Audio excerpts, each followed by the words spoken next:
So should we get started? Yeah. Yeah.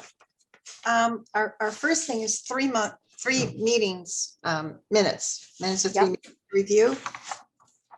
Can you guys hear me? I'm having audio problems. Yes, we can. We can hear you. I kept saying, Carmen, can you hear me? Before we start, is Jeff or Susan going to be joining us? They were supposed to, they said they'd be here. Okay, all right. But I don't think they were even at the other meeting. So if we approve the minutes, I think, I don't know. No, that's Maybe fine. wrong. I mean, I have the minutes, I put who was attending, so we should be fine. I just was curious if they were going to join us, that's all. I wonder if people are having trouble. It's odd that there's so few. Yeah. Well, like I said, if you loaded these onto your meeting, for like the year.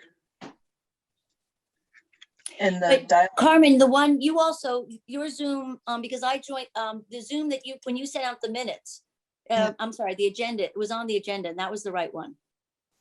Yes, but you can also go to I go in from the town website. Right. No, I know. I'm just saying if you, Okay, I've read over the minutes and to me, they look fine. okay. So I move that we approve the minutes of, There's 3 Mark? sets. Of Yeah. March 31st,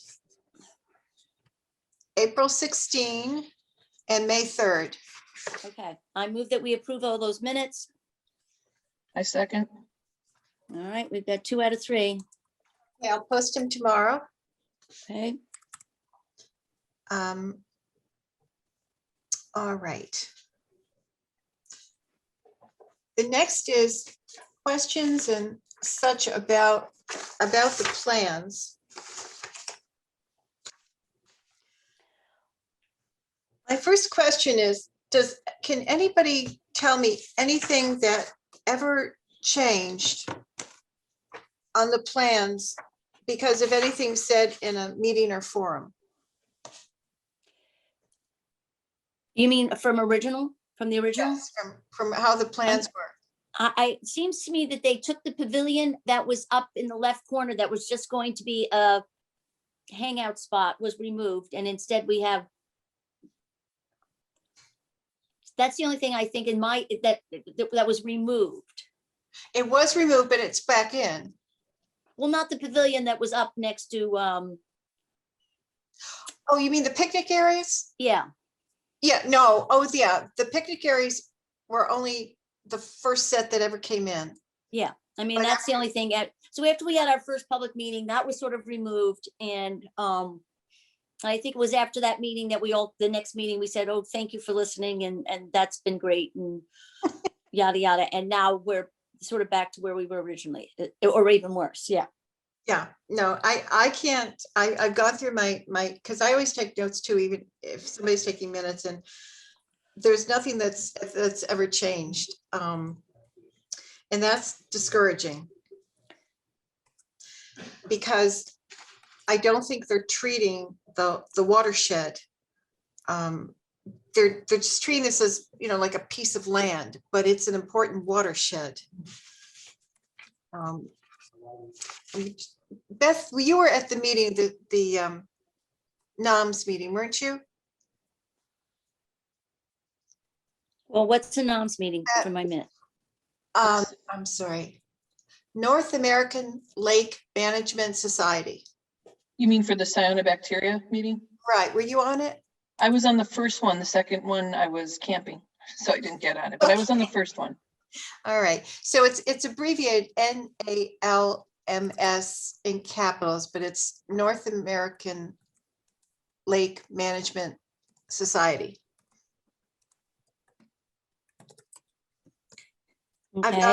Okay, I've gone to the meeting for years. They're all about lakes, the health, the problems and such.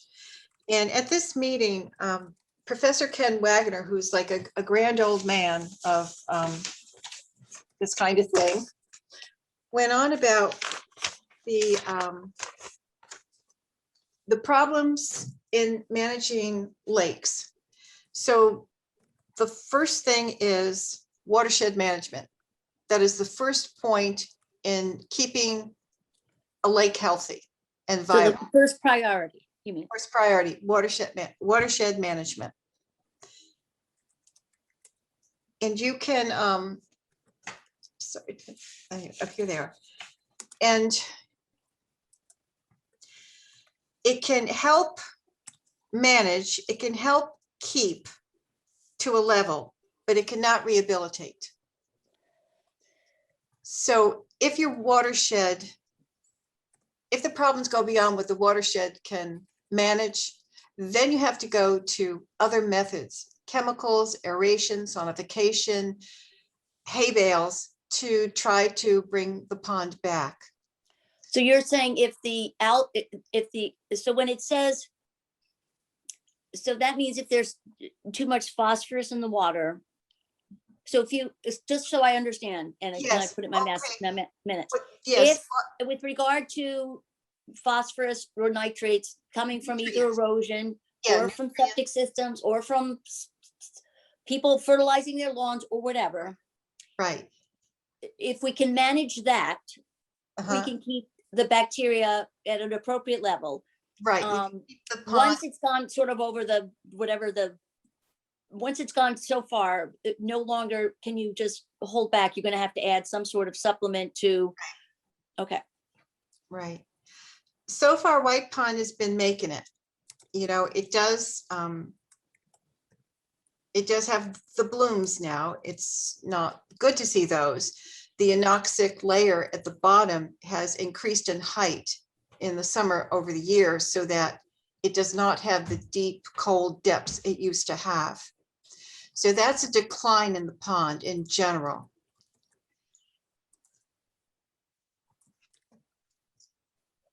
This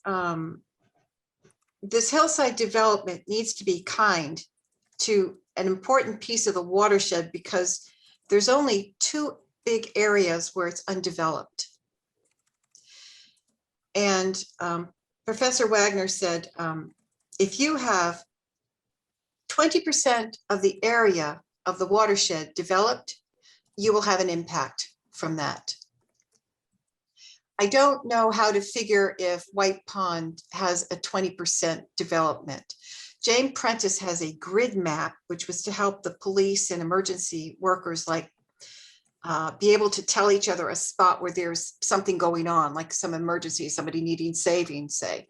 And I was gonna see with her if we could see what percentage of the watershed is developed.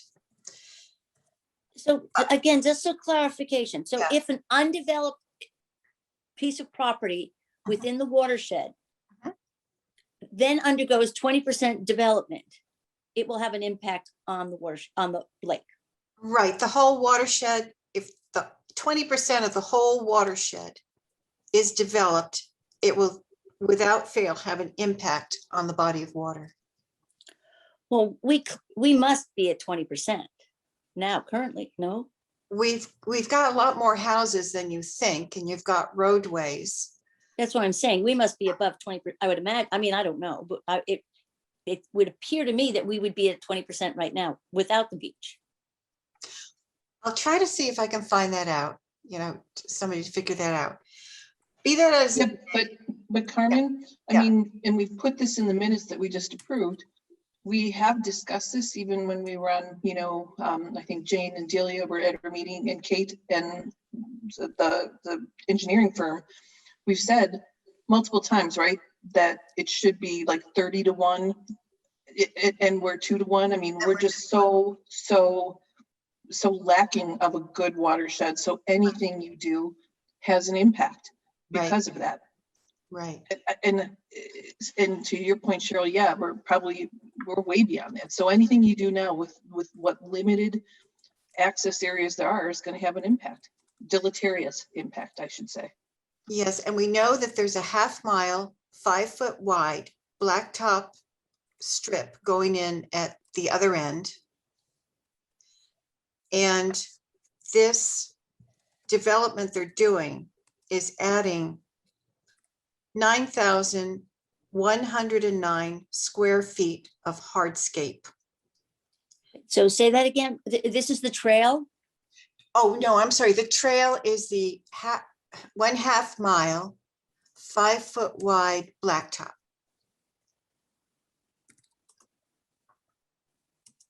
Okay, Okay. According to Appendix A, page 2, on their Weston Sampson's plan details, adding up the hardscape coming from the no disturb zone back to the 100-foot buffer zone mark, there is 9,109 square feet of hardscape. okay, that is going from the 100-foot buffer. From the water back up 100 feet back. So that's just between the water and 100-foot. Yeah, yeah. Wow. But that does not include some more hardscaping. So that's all going to be in the jurisdiction of the NRC. Yes, yes. But there's more hardscape beyond the 100-foot. Oh, yeah, no, I know. So, I Yeah. mean, I think, so to me, this is the key. So, I mean, we all know how we stand on this. And I don't know if we need to, I mean, I don't mean to diminish our conversation, or limit our conversation. But with regard to the NRC, that's all they're going to talk about. They're not going to, so do we know how many of these pull-offs with the big seedings and whatever fall within the 100-foot buffer? Do any of them fall within the 100-foot buffer? The pull-offs? The seating areas, the areas where people can pull off and not be on the path. You know, so what is it, 3 or 4 areas where they're going to put the big rock. Oh, the 4 areas. There's 4 access areas. Right. So there's 4 areas that they're going to, as you go down the trail, there's 4 areas where you can physically pull off and sit on some sort of bench. Yeah. Right. Okay. So, and not including the pavilion at the bottom, which is to allow access for those who that need handicap access, right? So I'm just talking about Well, the wait a minute, pathway. wait a minute, Cheryl, wait a minute. Yeah. I wanted you to have all these figures because my recommendation at the bottom of this is you need to make a presentation of your assessments of this plan to the select board. Yes, I know, but we can do that. I just want to make sure. Yes, The NRC is going to be talking about this in June, right? And my question is, other than the platform between the drop where the handicap drop off is and access to the beach, that's definitely within the 100-foot buffer. yes, but the dimension, the footprint of the pavilion, I didn't finish telling you, the pavilion is not included in that 9,109. Oh, because they have the slots. Plus, 2 of the access areas are not included. And the longest part of the switchback trail is not included in that number. This is a lot of hardscaping. I think you should have these numbers when you present to the select board. All right. Okay, but we need to be really clear about what we're talking about. So we're not going to present to the NRC. We're not going to ask any questions to the NRC. No, this is present to the select board and have these figures. Well, I didn't say I was presenting, but whatever. Okay. Well, the committee has to present. Okay, I understand. Okay, you're right. We have to have numbers and we should put it on a chart. And if we can pull that off, so Yes. There's no final plan at this point still. Well, I don't know what to make of it when they say that. It's not been changed. That was I was saying. I've not seen, except for that first set, which Weston Sampson went further than they were supposed to do. The plan seems to have been set. I haven't seen a change. Oh, it's much worse. I mean, they didn't have. Oh, it's much changed from the first one.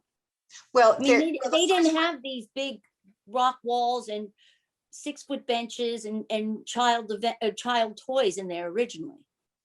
Right. The thing is, the point of our committee is it's a lot of construction on a watershed, and hardscape means non-permeable.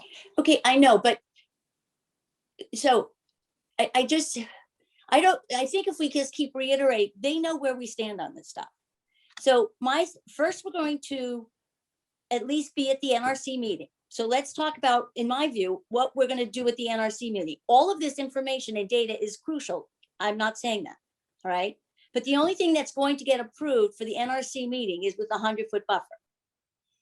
So it seems to me we should at least focus on that right now, so we can at least put our 2 cents in for that. What happens beyond the 100-foot buffer, NRC has no control over, no say, Okay, right? I want you to have those figures if you go before the select board. I want you to have the facts of those figures. Okay, but we could have another meeting. When we haven't asked to be before the select board, there's no plan yet, so we can't go before the select board. The plan they gave is not finalized. They made that clear at the NRC meeting. That's why it got delayed. I thought it was because they had to correct things about the pavilion because the walkway didn't meet the floor. I think they made a lot of corrections, and they said they do not have a final plan, which doesn't mean that they're going to remove any of that stuff. Don't get me wrong, but there still is no final plan. Okay. By that. I am. But I think. I don't, all of No, this no, is Cheryl, important. it's I okay. just think that, go ahead, Beth, I'm sorry. Did Beth? I thought Beth was talking. No, that was me. I want to let you know, this is my last meeting. My time is up on May 31st. So that's why we need to elect tonight to chair or I recommend co-chairs. So I just wanted to, I can give you this information for later, but you should not wait to meet with the select board. They need to know this committee's assessment, that we're advisors to them and we owe it to them to give them our assessment. And yes, we're going to have the NRC. And I guess I haven't focused on that because I don't think we have anything to do with that in a way. But what we have with the select board is our assessment of the overall plan. It doesn't, I'm not really saying it almost like, not that it doesn't matter about the no buffer zones and all that stuff, but you're right, that is NRC. But, we've talked about this. We think it's overdeveloped. So let me ask a question. And Yeah. Jane, if you're in there, as our liaison, I would really love I'm to. listening. Yeah, I'd like your opinion too, because I think it's clear we've stated this already multiple times. It's in our minutes now. That's why I wanted to get them published a couple of weeks ago. So do we need another meeting with the select board? And Carmen can't, I think we had some emails where you can continue as an advisory person on our committee, right? Even though your term is over. I don't know. Josh is supposed to be approved for membership. Jane, are you meeting Monday, Memorial Day? We approved on Monday. I'm sorry, I couldn't I'm understand. sorry, on Tuesday. It's a holiday, so we're meeting on Tuesday. Right, so he'll be approved. Unless we approve him, we have a special meeting on Friday. So we may, I don't know whether we're doing any approvals on Friday, but if we are, he could be approved as of this Friday. Okay, If not this Friday, it'll be next Tuesday. okay. And Jane, can Carmen stay on after her term is over as as advisory person? She can stay on as an interested White Pond person.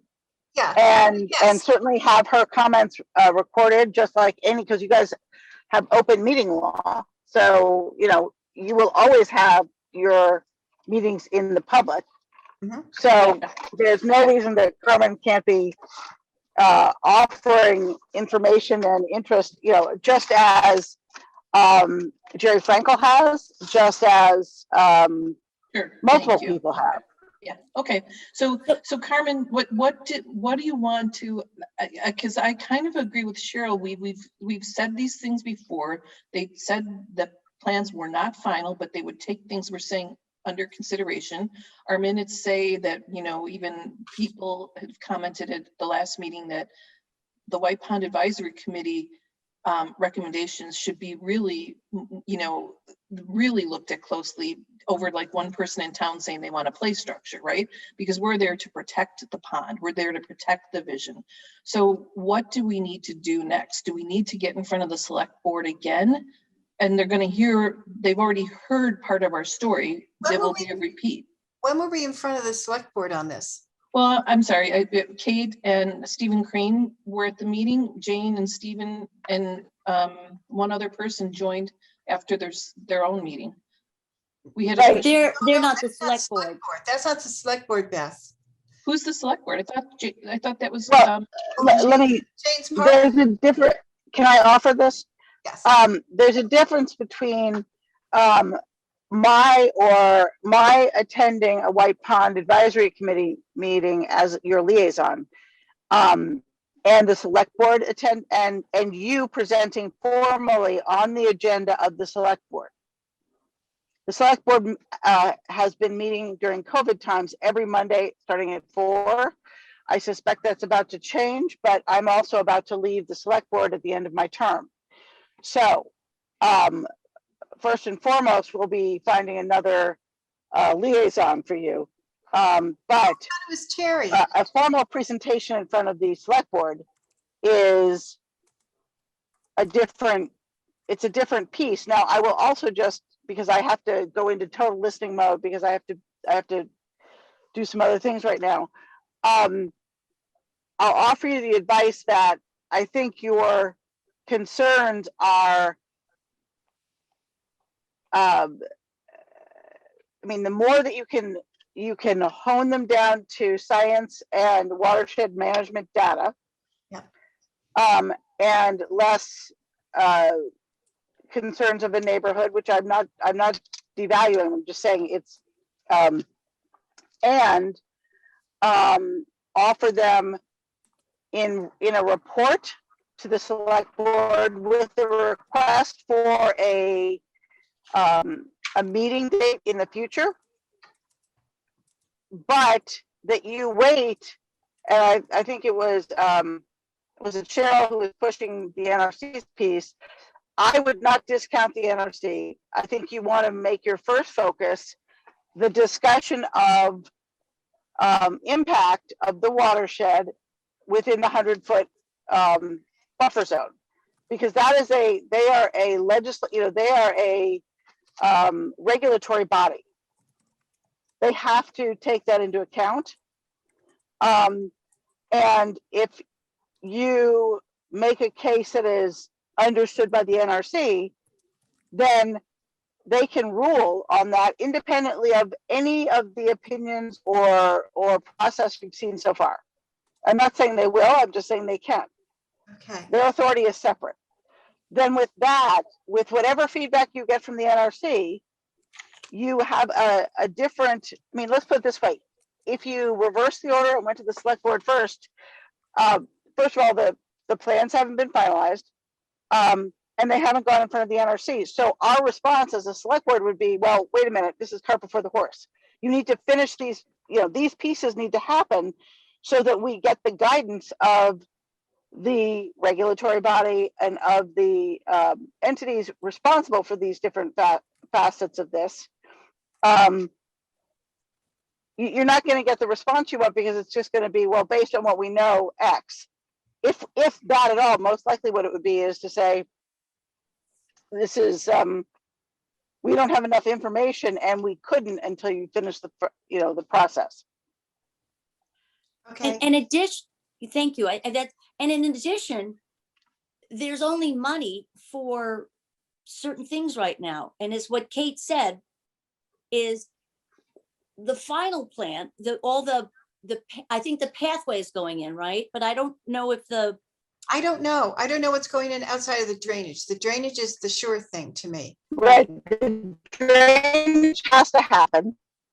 And the pathway, if the beach is going to open, unless we have a waiver with ADA, and I don't think we do, and I don't think we're pursuing it, we have to have some form of accessibility done. So it's not. Gonna, otherwise, the town cannot legally open a public space. So it's not good enough to make the parking spaces at the bottom with at least a blue mat coming in? No. That's what Kate's been trying to say a number of times, which is that the regulations that the town has to comply with are multiple levels. Mhm. That's where the architecture board comes in. So it's not as simple, and I don't mean to say it's simple, but it's not one thing. You can't solve if it was the private beach club, you could have, but that's a wholly different body. It's treated completely differently.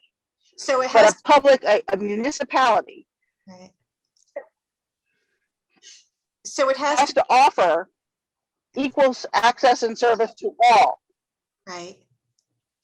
So it has to be the switchback path and a walkway at the bottom to be that, because anybody has top access or bottom access, so it must be ADA top access and bottom access, right? Right, exactly, because there's parking at the top, there's not multiple parking at the bottom. You will always have to have access from the top, So the switchback path has to, or you can't offer parking. okay.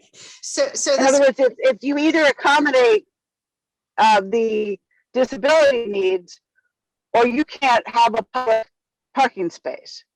okay, So Jane, so what Kate said at the last meeting was that that's sort of in conflict with what she said. And it could just have been a misunderstanding. I'm not challenging that. But what she said is, we don't have funding for this right now. So therefore, we still have to go before town committee. And at that point, you can further argue your case, is what she said at the last her meeting with us. And so that Right. seemed, but that doesn't sound like, it depends on whether the pathway is going to include those pretty extensive seating areas. If that includes that, then we will not have another opportunity to discuss it in front of town meeting. And again, I would defer to Kate, because this is an area of great knowledge on her part, because she has in multiple hats had to look at all of the compliance issues. It may be that in a limited capacity, we might be able to open with one of the accessibility pieces completed this year, but not all of them. But, Or and that maybe would she be can do based, the path, but not the, or maybe she yeah, can do I the don't path, but really not know. other The point is, she is right that right now we don't have funding for it. So in some respects, it becomes a moot point.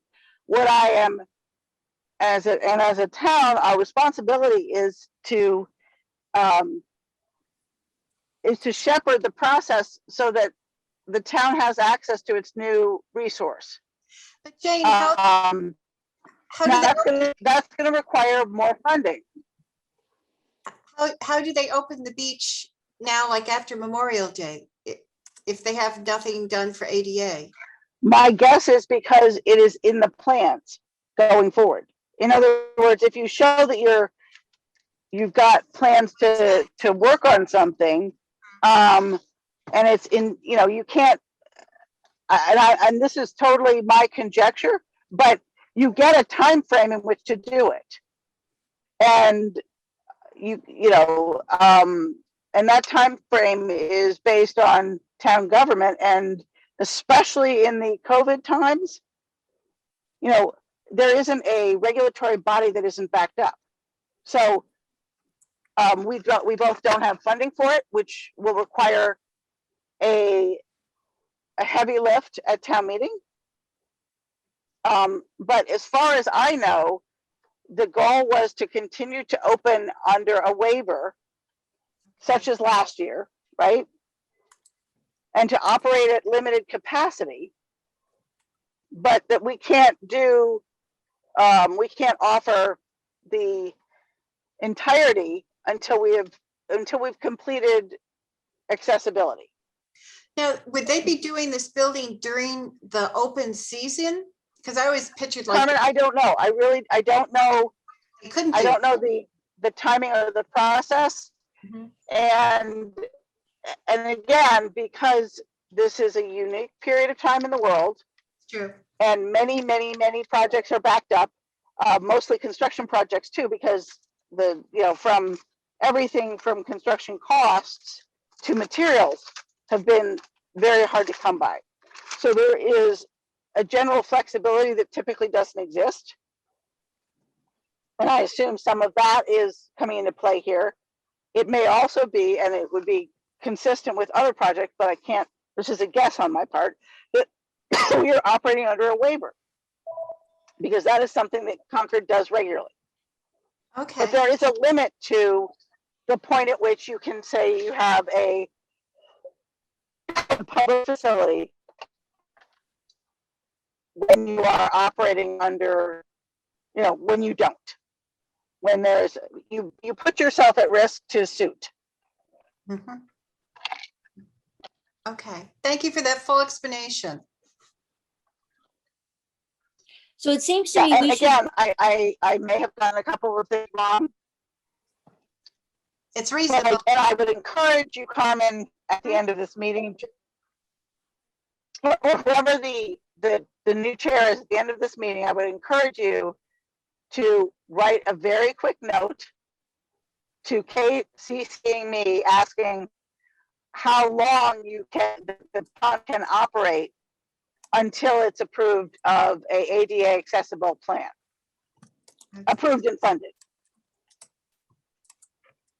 That will give you a sense of one of the timeframes.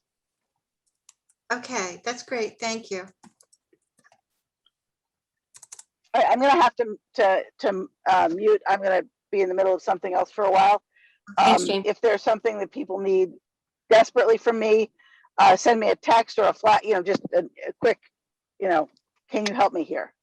Jane, before you go, can I ask one question off topic of that discussion? Of course. I had sent you a revised and updated letter to the Department of Fisheries about the Yes. stocking of the rainbow trout. Were And you I forwarded that to Linda. I will bring it up again on Friday at our meeting. I will promise you that we will get another copy of that letter out to the department before I leave the select board. Great, thank you. I wrote it. Unfortunately, my guess is it will have the same impact. Yeah, nothing.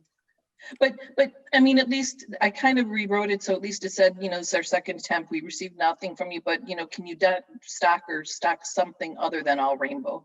So Right, and I hopefully think again, copying Tammy, copying Mike Barrett, and copying the Secretary of Energy and Environment on that. great. Thank you. That's a good idea, right? Okay, no, thanks. Just want to make sure you got it. Good, Yep. thanks. Jane. Okay, bye. Hi. Thank you, Jane. Well, there's only the two of you and Josh. It'd be very cruel to make to put him under this thing with chair, but do you want to vote between the two of you? I'll tell you, it needs more than one person. I have been swamped with both things going on. It's been hard, and you all work. I'm supposed to be retired. You could just go to your next meeting and elect at the next meeting. I think you can. I don't see why not. If you'd rather do that, because Jeff and Susan should be here. Yep. Yeah, I think that's a concern I have, Carmen. Yeah, and then, and you'll have, Josh will be a new member. He'll be approved. But if there's so much work to do, and there is, and between Cheryl and me, and I took over the minutes for the last 3 times or whatever, and it just seems like it's only us 3 each time.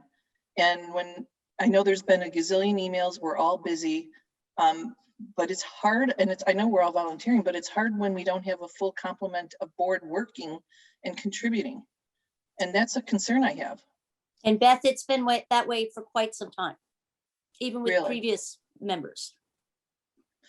I mean, you need, and Josh, you know, this is just welcome. I'm so glad you could join. I mean, we all have, I've only been on the board for like, on the committee for a year. And, you know, I work full time.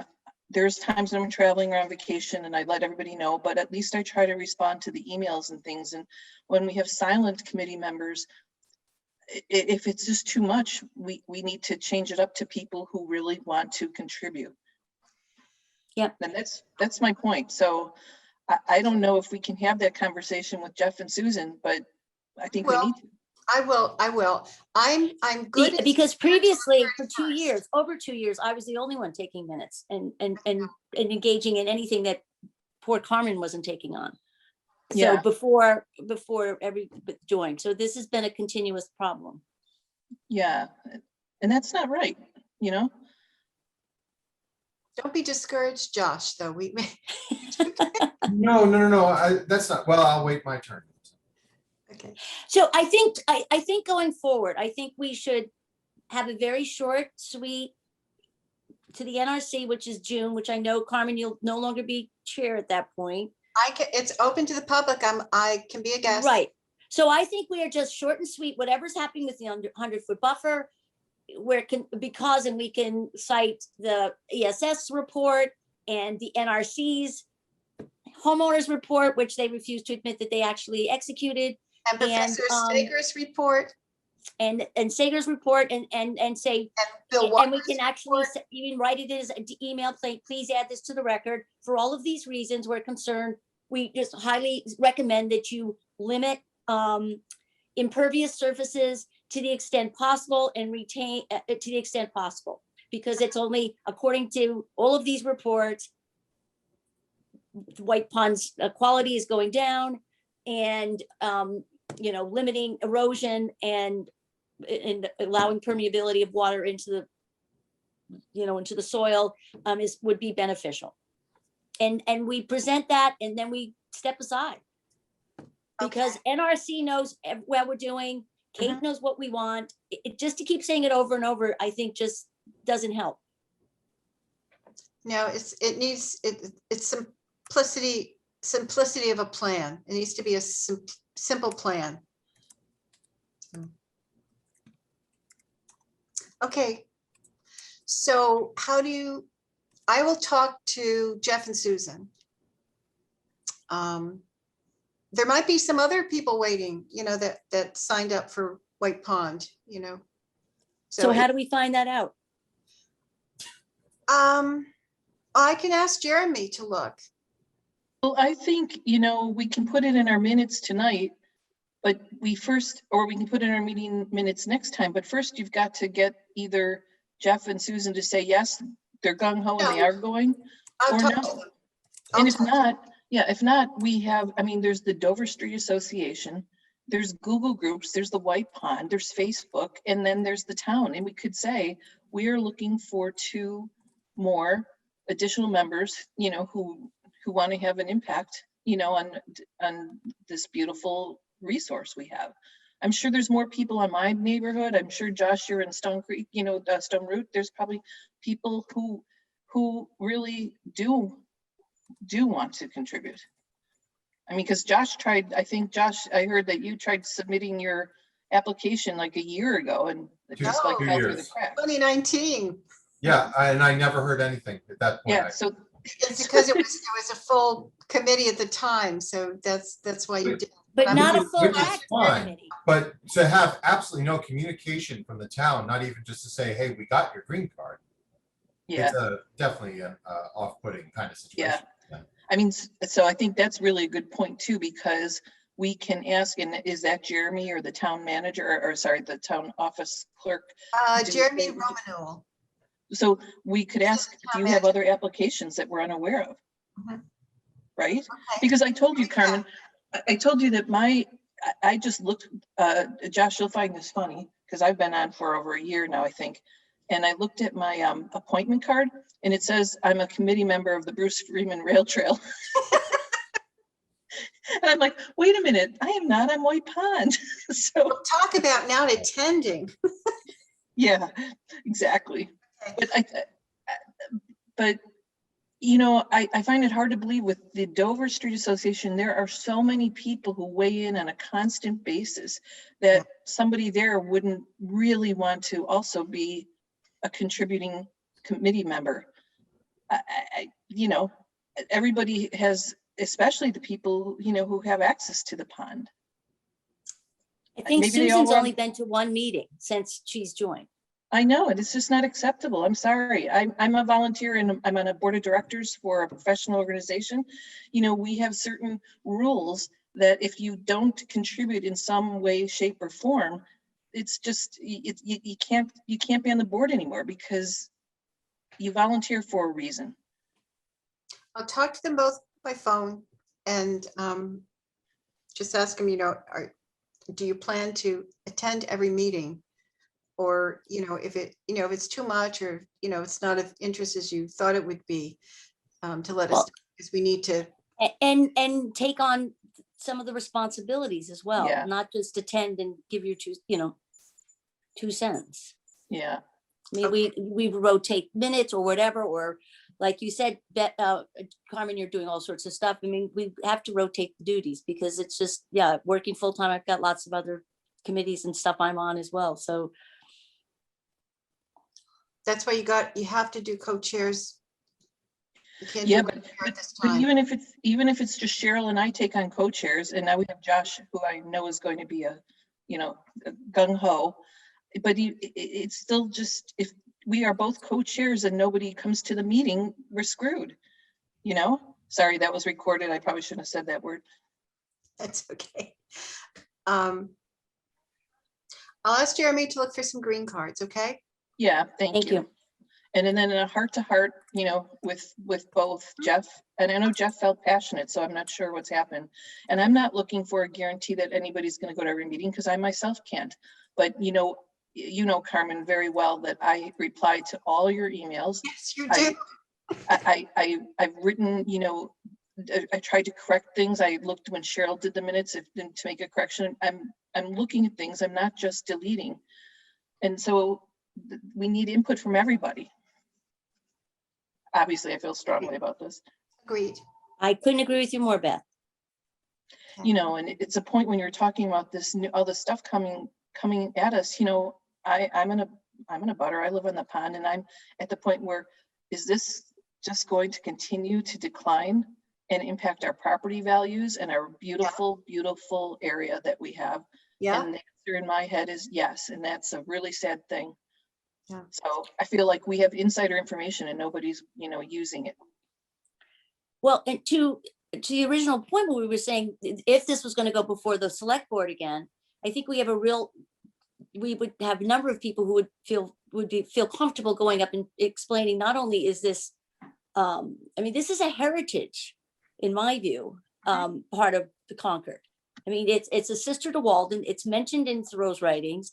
I mean, for us to just assume that it is just a town beach would go against the feelings of many people in town.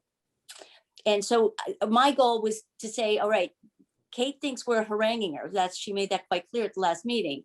So that maybe this best presentation is that's why I want to know how much is being already funded, because I think if we can make a presentation at a town meeting, it would be a very different story, or I would hope it would be a different story.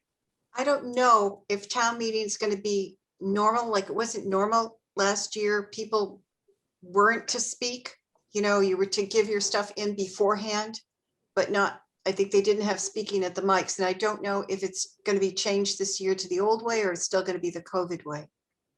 I don't know. So you think they'll ask for funding at this next meeting? Yes. Yeah, they will. But Cheryl, they're over budget as it is for what they have. So, and they certainly can't build during the season when it's open. They can't be tearing up the hillside. Yeah, but I just don't want them to get funding without people being aware of the fact of what they're doing, because if they don't really need those rock retaining walls, I could see the town just saying, town people saying that's not the best use of our, given that this is a heritage site, in my view, I know heritage site is a technical term, but I think we could certainly present it that way. And so a limited build is important. And we could still have places for people to see as they move up and down the pathway, but not as built out as they are requesting. So we need I to, think that would, I would imagine, I would hope that that would garner support for a Yeah. number of reasons, cost wise, and from the perspective that you want to maintain the rustic outlook of White Pond. So Appearance now- of White Pond. so now we need to find out which way it goes at town meeting. Do you have to put what you want to talk about in early? Well, we need to know if they're asking for funding for all of this too. I Are they don't, asking for funding for the entire build out? no, I don't think so. I think they're gonna go at it in parts. I think what was sent to us about the town meeting was to get your information in by the 21st, so I think it's going to be like it was last year, Carmen. Okay, but that means like people who are presenting like they are to ask for something. Yeah, What I want to know is the commenting. How is the commenting this time? okay. So, And that I don't know. and what did Jane suggest we do, that you write a letter to Kate, and ask about the actual budget and figures? Let me see. She said, Hey, CC, how long Pond can operate until the funding is approved for ADA? Like, Okay. what's the length of their waiver, I guess? get Okay, approved and funded for ADA Right. approved plan okay.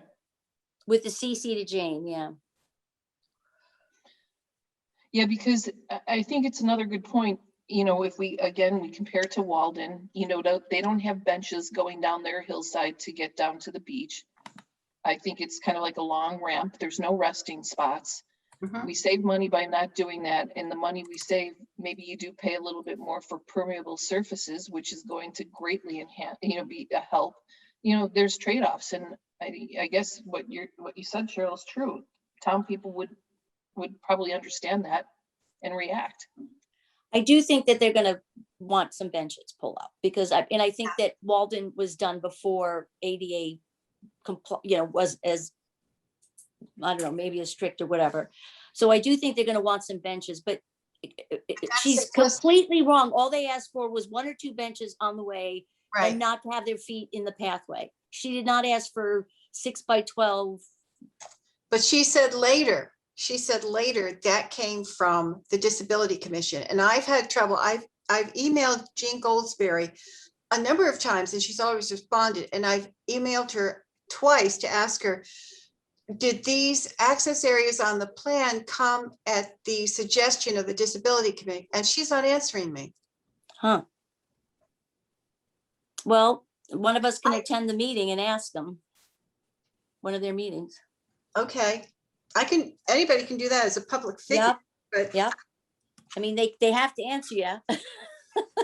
I mean, they have to answer you if you're at the meeting. well, I guess so. Well, I mean, it's a public meeting. It's a public, we have to share information. It's why Kate was wrong when she said there was some secret meeting. You can't have secret meetings if you're a town board. And see, they have no minutes up for the year at all. So Who? I went back, the disability has no minutes up posted at all. So I went back and I read through the agendas to see where could Kate have been there? And there were only 2 places where it was White Pond. I know I was at the January one. And there was another one. Her knee was hurt. She couldn't come to that meeting. She was going to see them later. I went to the second one. Yeah. So were they talking about access areas?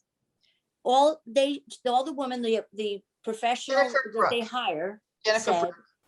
that it would be nice to have benches Right. where they could sit. And she said, you wouldn't want their feet sticking out into the pathway. And Right. she said, it would be nice if there was something there besides just a bench, maybe an informational thing or something like that. And I think that's where Kate Red is extending that to, let's put a play area. But I can't imagine how you put a backless bench with no handrails and say that is helping anybody with disabilities, because to me, that's completely inconsistent. Absolutely. Those armrests help you up, help you steady you going down. There's no backs. You can't rest. Your back is against a stone wall. You know, so it is, they don't fulfill the purpose of why you were putting something along the path. If it was directly responding to Yeah. the disability committee, yeah. Okay, so I'm going to talk to Jeff and Susan and ask Jeremy to look for any more green cards. And a letter to Kate. And make sure I get everything.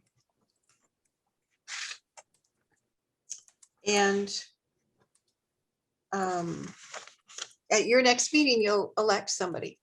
Yep.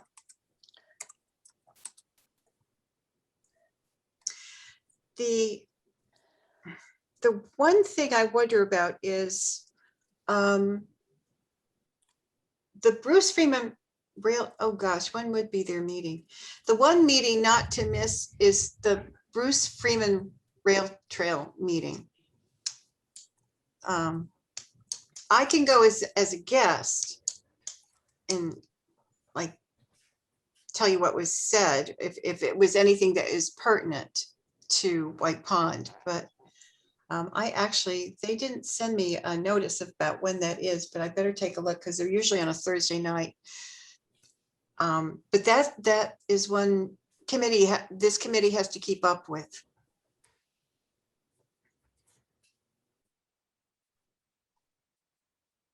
Mostly because of the fencing, right? Yeah, it's up in the air. Yeah. Josh, you've been listening to those meetings, right? About the Bruce Freeman Rail Trail. Oh, yes, I have. Yes. Right. Okay. When are you ever going to work on the vision redo? Well, we don't have time. I mean, that's just it. I mean, know. there's- I know. So should we let that be for now? And well, this to write a report up to take for the NRC, to take to the NRC. Somebody should do that. Yeah, I mean, I think we have from our previous minutes, everything we need to say to the NRC. I mean, I guess, You don't want any of these figures of how much they hardscape. know all that. They have the report in front of them, and the Okay. NRC has been dealing with this stuff forever. I would just, to the extent that the work is within your purview for the following reasons, we think that you have to limit this because of this study, this study, this study, your May- your homeowners association thing. And that's all we can present. I mean, then it's up to them. And are they the 19th? June 19th, is that it? I think so. I think that's it. I mean, to me, we're really stating the obvious. May I Because they've ask, got to have the same, Josh, having been on the same committee in Sudbury for 11 years, impervious surfaces, limiting impervious surfaces and stabilizing the banks is what the vast majority of what you're concerned about. Now, maybe the NRC is going to say, oh, well, the fact that they're improving the drainage compensates for more impervious surface. I mean, they have the authority to do that. but when you eliminate, they say how they're planting more trees than they're eliminating. That's not the point. The new trees are going in a 6x6 hole. We know that, and we've All made that kinds of comment 50 million times, and NRC knows that too. None of this is new stuff. Okay, Josh, Carmen, I totally agree with you, but the NRC knows that too. okay, Josh, what did you want to say? thank you. So I recognize that it's 8 o'clock. This meeting was supposed to go from 7 to 8. So folks are now here on their own goodwill and volition. I haven't got a chance to introduce myself. You guys have no idea who I am, and I'm just sort of walking in cold here. I also don't have a background in the development of the beach area. This is totally new to me. I am in a butter to White Pond. So you guys know I have a master's in city and regional planning. I've been to more than my fair share of town meetings. I have been frequently frustrated, disappointed, and shocked actually by the behavior of the town in its relationship to people who the town or groups in the town view as impeding progress in their way. I was seeking to join this committee, the White Pond Advisory Committee, because as an abutter to the pond and a frequent visitor, I think the pond is unusable within 5 years. Where I really want to get my immediate question for you folks is there a problem with stating something to the NRC and to the community and to the select board that says, and the current path, this pond is unusable in 5 years? Because I agree with Cheryl, the NRC knows what's going on. And the Parks Department knows what's going on. There's nothing new. I don't think that this committee could tell them. I think the bigger question is, there doesn't appear to be an understanding or buy-in or ownership of White Pond at the town level. It's actually unclear to me what the role of this committee is, to be honest. Where this committee ends and where Friends of White Pond begins. There's obviously a colossal amount going on. And Carmen, I've heard you quite clearly that this needs to be a distributed responsibility. And I'm happy to take on a part of that. But may I ask you first, what is the job of this committee? What is the mandate of this committee? We survive as to advise the select board on all matters with White Pond. It was started because it was started in 1972. It was only supposed to run for 2 years. And then they realized it was needed, that people at the site and around the site would have more knowledge than the town would about the pond. So that's how it started, and that's our charge in our that's our charge for our committee. All right, so to advise the select board. And so what's the Friends of White Pond? Well, that's an organization of people who lived around the pond for a long time. They've been active in the bringing up the issues of it. At one point, they did a big funding drive for something. I forget what it was, but it was something to the benefit of the pond. But our committee can't do it because town committees cannot solicit funds. Katie Blair puts out a newsletter which tells about a lot of what's going on. I can tell her to send it to you when it comes out, if you'd like. I get the newsletter. It's in They're not yeah. I'm sorry, they're not a town entity. They're not a town entity. I understand. Who does the testing? In which regard? The environmental testing of the quality of the pond. Well, Susan Rask, or the state, does the E. coli at the 3 beaches. And Susan Rask will come and do some sampling if there's blooms. For 6 years, I've been sampling the pond for the EPA cyanobacteria monitoring collaborative. So I go out weekly during season and take samples and process them with a fluorometer. And I send those sheets to both Susan Rask, head of the health department, and Delia Kay of NRC to keep them up.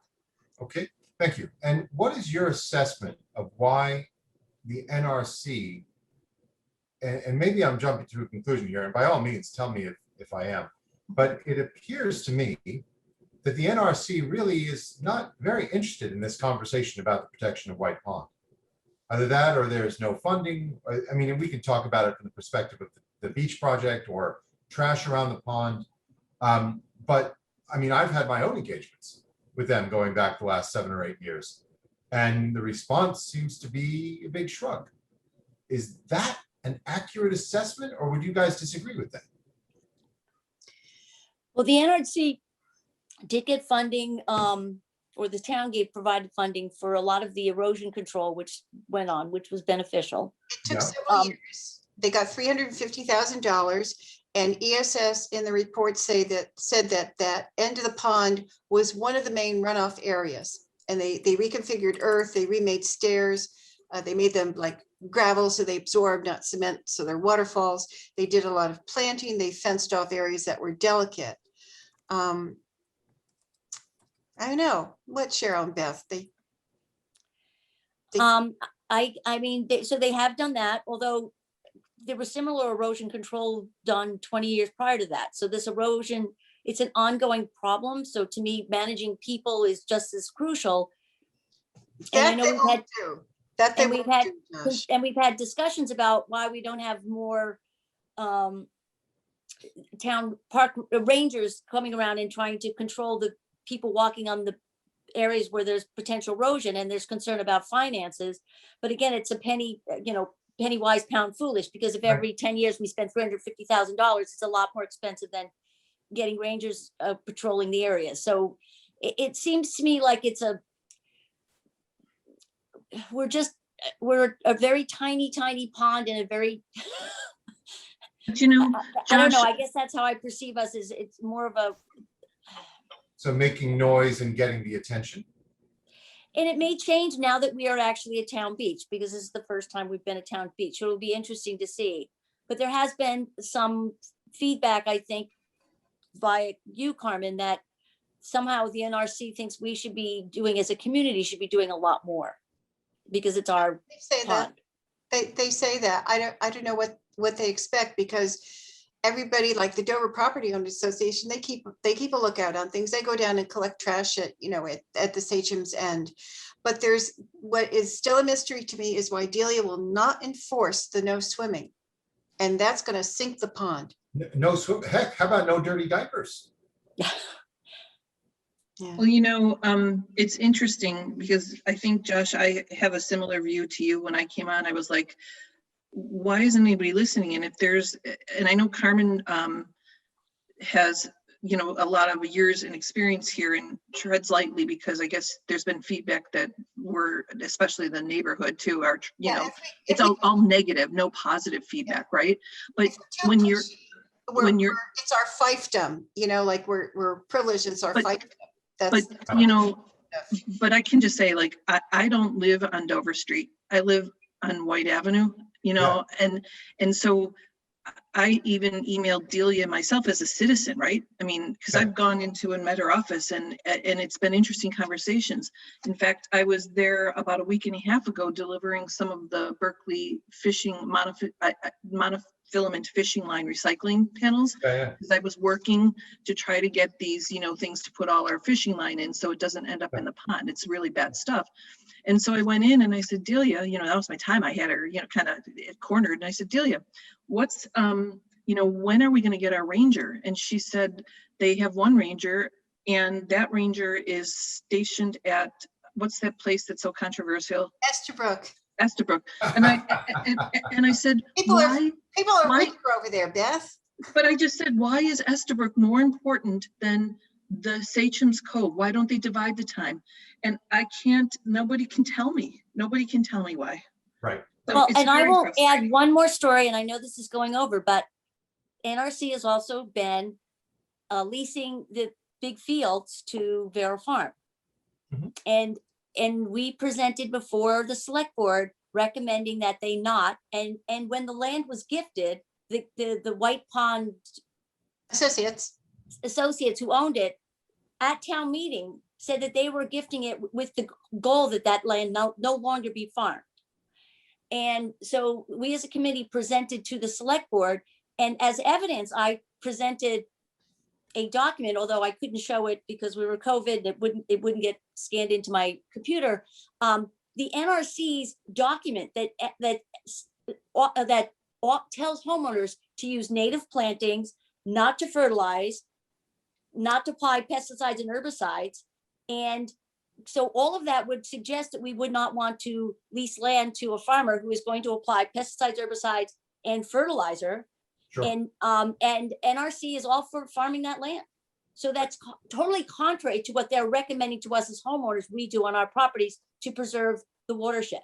So And in fact, Cheryl, to add to your story, and this is just giving you a little history, Josh, during this meeting when Cheryl presented that, and talked about the brochure, then Delia, and I'm not pointing fingers by anything, I'm just telling what happened, mentioned that there's no there is no pesticides. And then Steve Verrill weighed in and said he uses IPM. He clearly uses pesticides, because Cheryl and the team had suggested, let's just maybe, make it a meadow, or, something like that. Because we know phosphorus is something that's really horrible for the pond. And we got enough of it just with the houses. And Sure. so it was actually like, I almost felt like Delia was supporting Verrill Farm over a White Pond Advisory Committee. And was willing to Well, lie on record that she said, oh, he doesn't fertilize either. Right, that's what I And he mean. said, of course I fertilize. I've witnessed this multiple times over the years as well, from the Department of Planning and also Department of Natural Resources. It's no surprise at all. So my question to you as the committee is, what could be done to make a serious impact here? Because my impression is at the current pace, Beth, I'm with you. We've got inside info, let's sell now. This is not acceptable to me as a homeowner, as an abutter, as someone who cares about White Pond. I view that, and I get the complaint, by the way, after having been engaged with the Bruce Freeman Rail Trail for a dozen years, about how we can seem like a NIMBY fiefdom kind of people. I get it. But at the same time, if the pond dies, game's over. Mhm. And I think we're pretty close. So, Seems to me data, and just stick to data.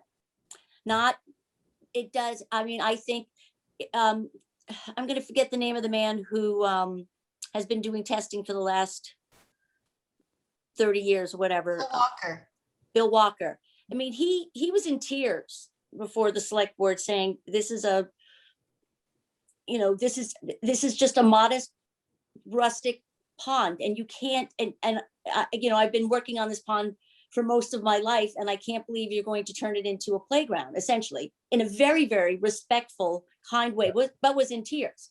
And everybody seemed taken aback, but yet nothing changed. So it seems to me that heartfelt piece is not going to take us far. I think we got to use data. And don't feel very positive that it would change anything. Right. So I am a very data-driven person. Beth, I think your and my careers have some parallels. In my world also, sometimes you swing hard with a hyperbole and then you back it up with data. And I wonder if this is a case where this committee needs to have a new speaking point, which is, at the current pace, White Pond is unusable in X number of years. And here's the data for why. Is that Well, if we have the something data for that, that's great. I'm not sure you we have data guys for would that. think is comfortable, viable, worthwhile?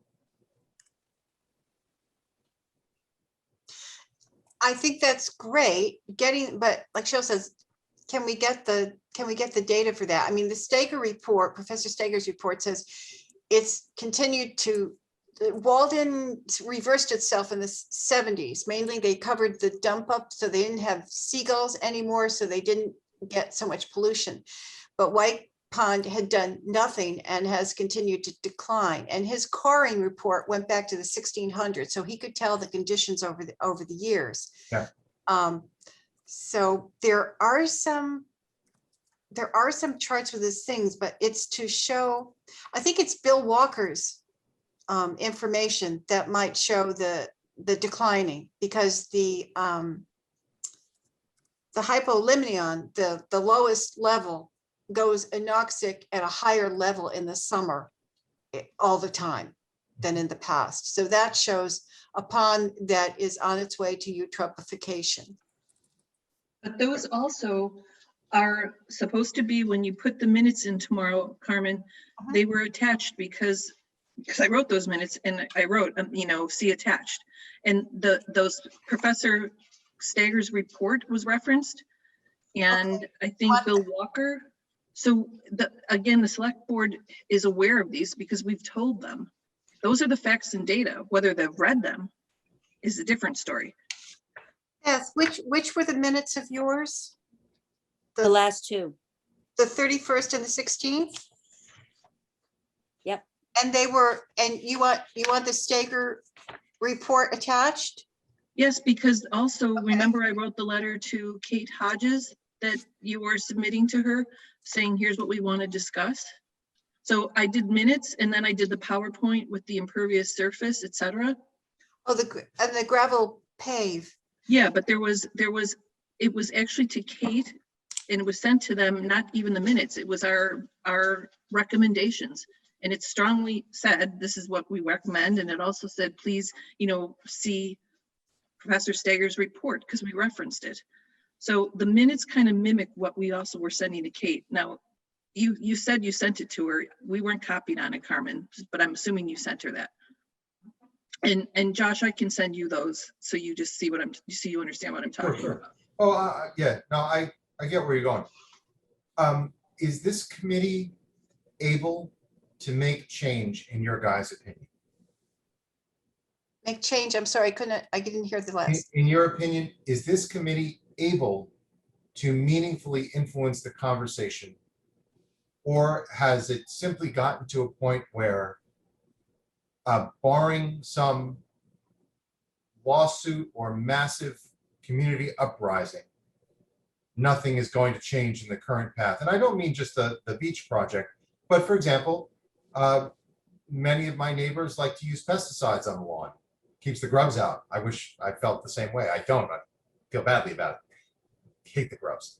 But when you've got a large community in the watershed using pesticides and all that hits the pond, that just contributes to the problem. So not just the beach project, but generally speaking around the White Pond, my question is, do you guys feel that as advisors to the select board, this committee is able to really influence the conversation and make change?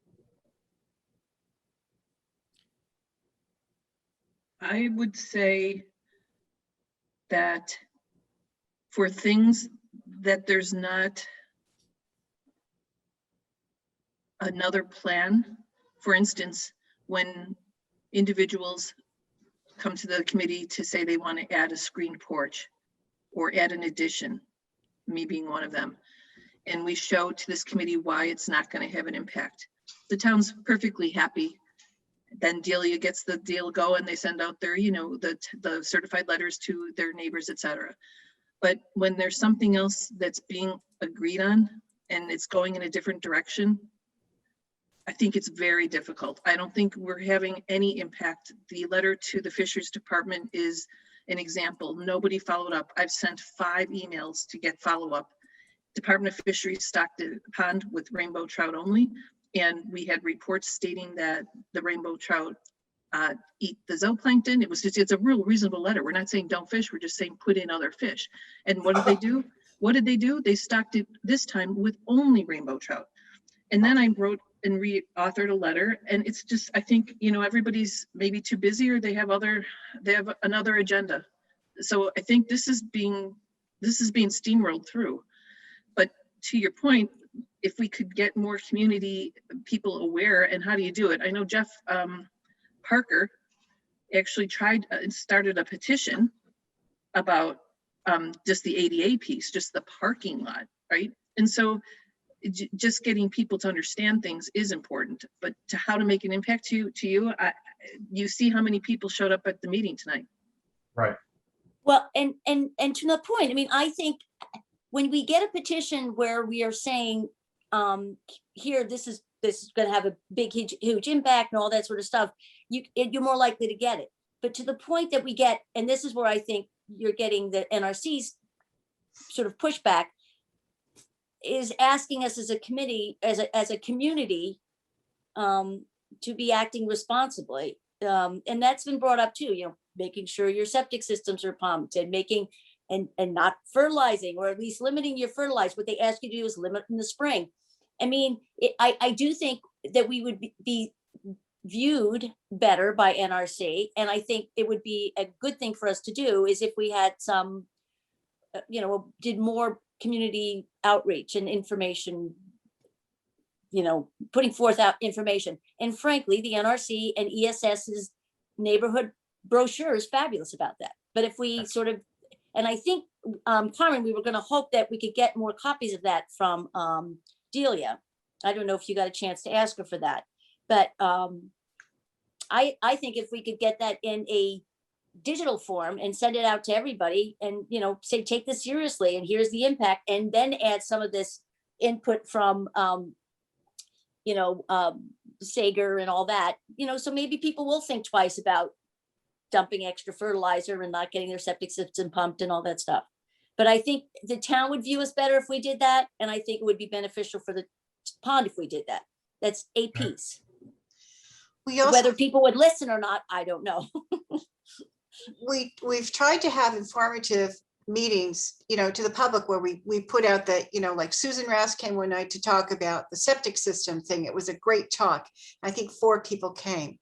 See, there's a lot of that in the neighborhood. They care about the pond, but they're not going to come out to a meeting about it. They're not going to put time into it. They don't, Or it'll change their just be practices. okay, just be okay.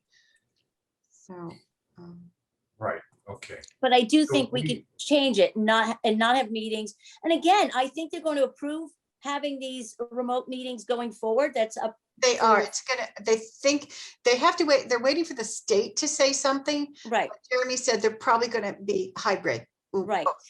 So I do think when we have Susan Rask again, maybe more people would attend, but But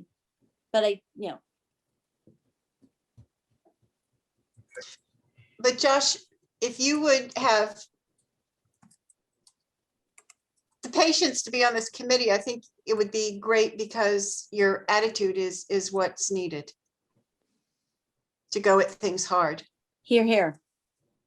Okay, I mean, and like you guys, I have a full-time job and then some.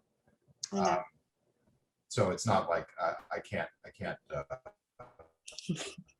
totally on this, Yeah. but this is big. This is a big project. It's a big piece of work here, and it's not going in the right way as far as I'm concerned at the moment. No, it isn't. The town really has their head in the sand about it until, something happens and. Right.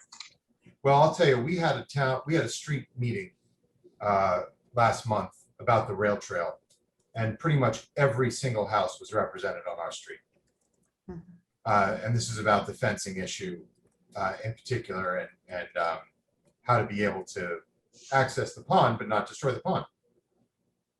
So I think people do care, and they will turn out when you get their hot button issues, but it takes a bit of work to get there. All But right. what are you, that's a good point.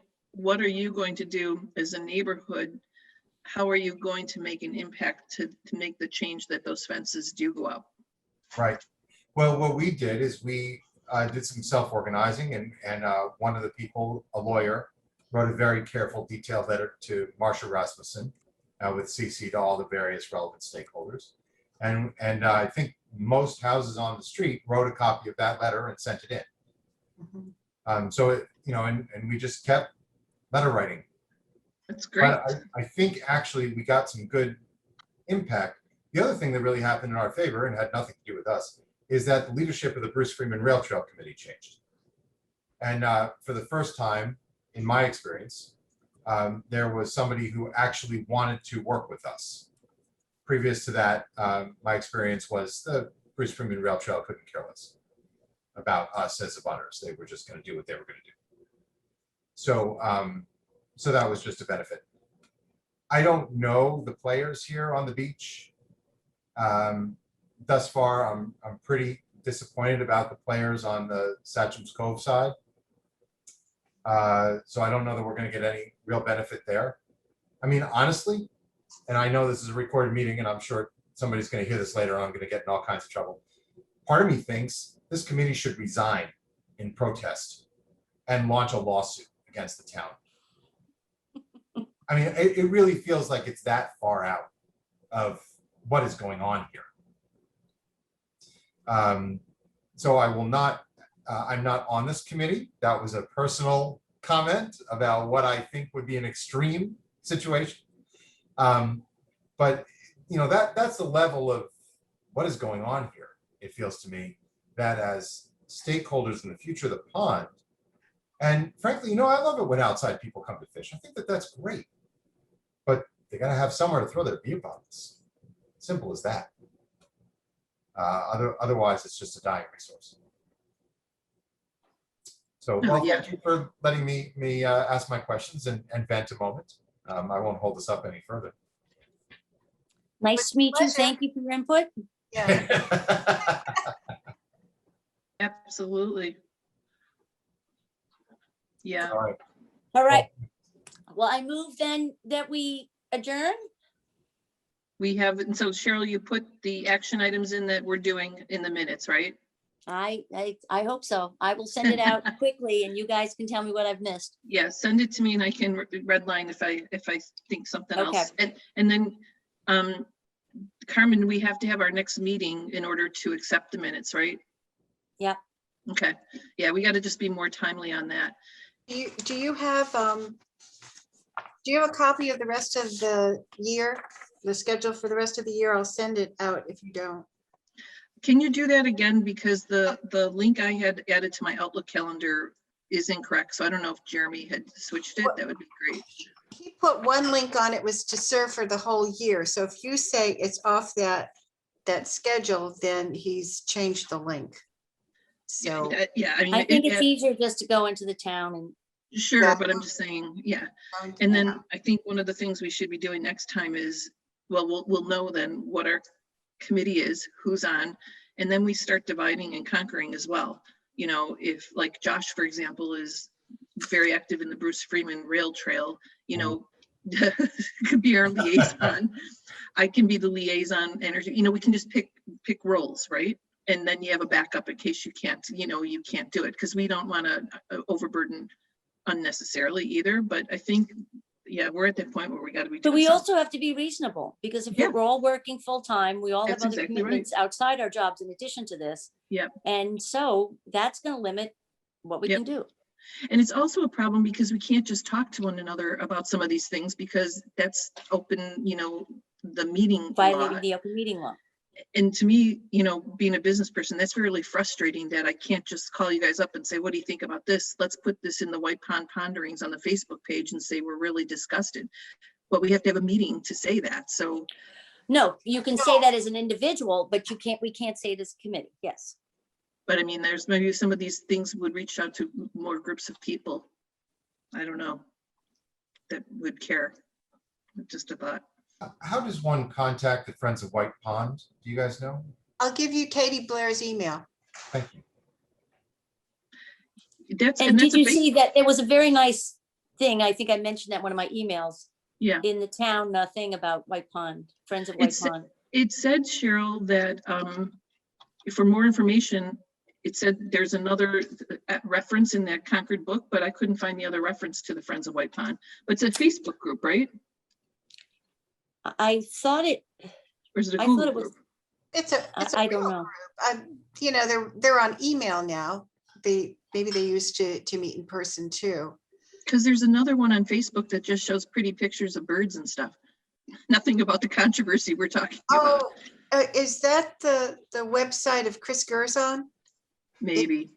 It has kind of the big lake picture when you Yeah. get into it. Well, That's I thought it was a great.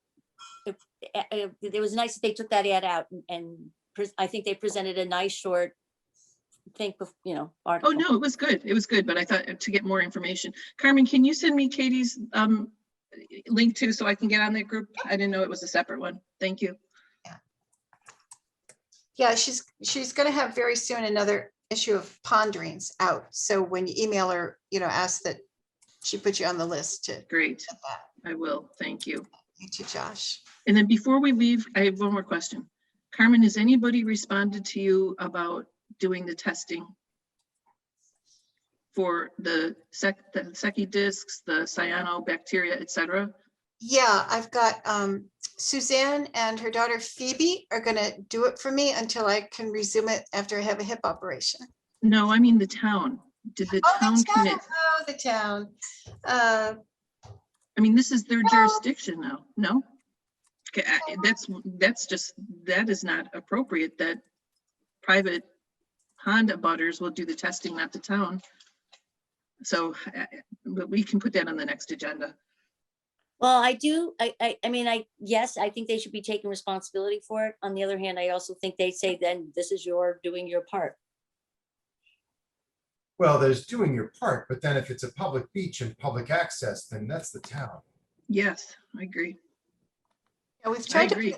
we tried to put it forth, like, that was one thing I was going to mention tonight, that this committee could get in contact with other places that are very active, and they've set up a lot of testing. The Charles River group is a longtime, very active group, and they partner with people from universities and colleges that are doing testing and research in the Charles River with them. Worcester has a huge program. Jackie Biermeister, she's in charge of the water for that, and she made up this whole program. She goes around and talks to other places. It's such a premier program that she's got a ton of people doing the testing, all volunteers for the town of Worcester. So I know those two do testing. I don't know. Wait, so that was Charles River Group and who else? The Charles River Group and Worcester.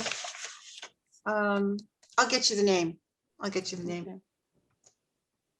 Because she runs it. So she's head of the department in Worcester to do with water for the town.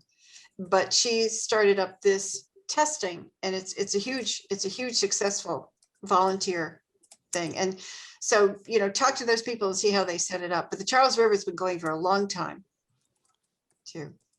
I know these from the EPA, that I attend the meetings for the testing. Yeah, but I think my point is that when you have a body of water that's no longer privately run, it's run by the town, it is imperative that safety is, monitored for E. coli, for coliforms, for cyanobacteria. Where we just came from camping at Tully Lake, they have to do regular readings because otherwise animals and people can get sick, very sick. So it just seems to me that, again, it's something that's great we're doing. I'm not saying you shouldn't, but it seems like that should be really highly monitored by the town. And that costs money too, right? And time. It does. Susan doesn't have enough money to go get toxicity tests all the time. So she goes by sight and by the readings I get from the fluometer. But those readings tell you the range of the cyanon, the phosphorus and stuff, but they don't give you toxicity. You can have a really bad looking bloom and it can stink, but it's not toxic as one that doesn't look so bad. That's different. But they're microscopic, and just your eyes aren't always the best, the best that gives you an idea of where something is. But again, all these different jurisdictions, and you went to the test, the webinar, people have to stay out of the water for weeks after, until they have 2 consecutive passing tests. It's not, we're not handling it necessarily like that. And that's for the safety of people who, are going to be in the pond.